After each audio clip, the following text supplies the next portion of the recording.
Hello viewers, আসসালামু আলাইকুম। আজকে আপনাদেরকে নিয়ে যাচ্ছি এমন একটি ভয়ঙ্কর গাব গাছ এবং বট গাছ তলায়, যাকে নিয়ে ঘিরে আছে অনেক ভয়ঙ্কর ইতিহাস। সেখানে গিয়েই আপনাদেরকে বিস্তারিত ইতিহাস জানাবো। তাহলে আমার সাথেই থাকুন। আসুন আমরা গিয়ে দেখে আসি সেই ঐতিহ্যবাহী বট গাছ এবং গাব গাছ। বলতে বলতে চলে এসেছি সেই বট গাছ এবং গাব গাছ তলায়। এ হলো সেই গাব গাছ এবং বট গাছ। দেখতে পাচ্ছেন আমার হাতের ডান পাশে হলো গাব গাছ, বাম পাশে হলো বট গাছ। এখানে এই গাব গাছ এবং এই বট গাছ, এই দুটি গাছ ঘিরে মিশে রয়েছে অনেক ইতিহাস। এখানে এমনও কথা শুনেছি একজন আল্লাহর ওলি এখানে ঘুমিয়ে আছে। ওনার সেই অস্তিত্বটা এখন আর নেই, কিন্তু এখানে আমরা দরগা বলে জানি, দরগা বন্দের সেই দরগার গাব গাছ এবং বট গাছ। এখানে বাংলাদেশের বহু জায়গায় এমন দরগা আছে, কিন্তু এই দরগাটা আজ পর্যন্ত উজ্জীবিত হয়ে উঠতে পারেনি। এখানে আরও অনেক অলৌকিক কথা শুনেছি। মঙ্গলবার এবং শনিবার এই দুদিন 12টার পর এখানে কোনো লোকজন আসে না। এখানে এমন কিছু ঘটনা ঘটে, এখানে 12টার পর থেকে বিভিন্ন ধরনের জিন, ভূত, পেতনি এখানে আসা যাওয়া করে, বসবাস করে। আজকে আমি এসেছি, আজকে মঙ্গলবার। এখন একজন বলেছিল যে এখানে 12টার পরে থাকা যায় না।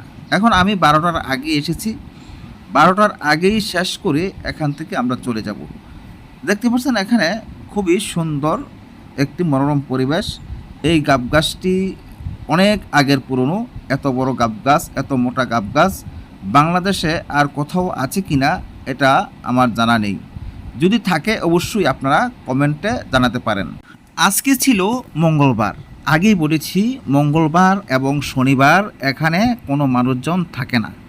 12টা বাজলেই এখান থেকে যদি মানুষজন থাকে, 12টার আগেই এখান থেকে সবাই চলে যায়। আমি যদি দূর থেকে ক্যামেরা ধরি তাহলে দেখতে পাচ্ছেন যে বটগাছ এবং গাব গাছটি পাশাপাশি। গাব গাছটি অনেক জায়গা জুড়ে ছড়িয়ে আছে, আর বটগাছটি উপরের দিকে চলে গেছে। আর বটগাছটি পূর্ব দিকে হেলে পড়েছে, আর গাব গাছটি চতুর্পাশ দিয়ে ছড়িয়ে আছে। এই গাব গাছ এবং বটগাছকে ঘিরে তো ইতিহাস আছেই। এটা হলো রহস্যে ভরা গাব গাছ। দেখেন গাব গাছে গাব ফল হয়েছে, কত সুন্দর করে গাব ফলটি হয়েছে। 3টি 4টি গাব ফল একসাথে, গাছ জুড়েই এমন গাব ফল হয়েছে। উপর দিয়ে আরও অনেক গাব ফল আছে। দেখতে পাচ্ছেন এই গাব গাছটি কত মোটা সোটা। আমি এখন এই গাব গাছ তলায় দাঁড়িয়ে আছি। আর কিছুক্ষণ পর 12টা বেজে যাবে। 12টার আগেই আমি এখান থেকে চলে যাব। দেখতে পাচ্ছেন এই বট গাছটিও খুব রহস্যে ভরা, গাব গাছটিও খুব রহস্যে ভরা। এই গাব গাছটি কেউ ইচ্ছা করলে কাটতে পারবে না, এটা জনম জনম ভরে এখানে পড়ে থাকবে। আমার পিছন দিয়ে অনেক জায়গা পড়ে আছে, এখানে শুধু কিছু ফলের গাছ আর কিছু নেই। আর গাব গাছটি আর বট গাছটি এখানে অবস্থিত। যদি বলি এখানে কিভাবে আসবেন, এটা হলো নরসিংদী জেলা শিবপুর উপজেলার দুলালপুর ইউনিয়নের দরগার ভন্দের দরগা। এই দরগা ভন্দের দরগা নামেই এটা পরিচিত। আপনারা যদি কেউ আসতে চান, যে ঠিকানা বলেছি এই ঠিকানা মতনই আসবেন।